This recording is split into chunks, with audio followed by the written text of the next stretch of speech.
crochet crowd. Inspire, create, and celebrate. Let's learn something. Welcome, Crochet Crowders. I'm your host, Mikey. Okay, and then slip stitch to the top. This is not where we want the color transition to happen, so far it's okay. And I have all of this distance to do those small little slip stitches, which means that this is too much.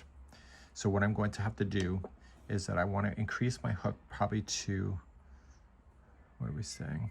We'll do a 6mm, and we'll just do 3 boxes back.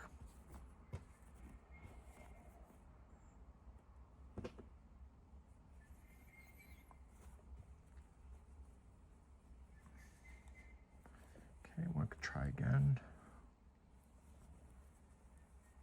I was daydreaming on the last row.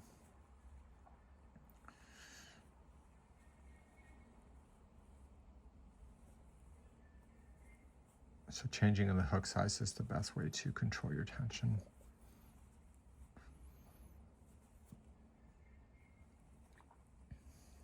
Okay, that's how much I have left.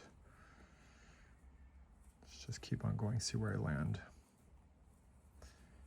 It's easier to tighten it up than it is to find extra yarn. Okay, and I think it's too short. I just want a little bit more. I'm going to pull out 2 stitches.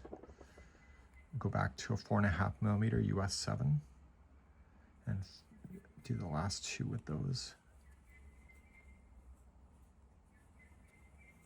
That's a turkey U here. Okay, so attach, turn your work.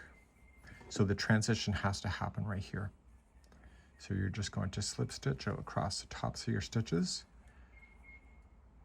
And you can be a little bit more generous with it if you don't think it's gonna, if you need to buy yourself some time. And look at that. Okay, experience will tell you what to do.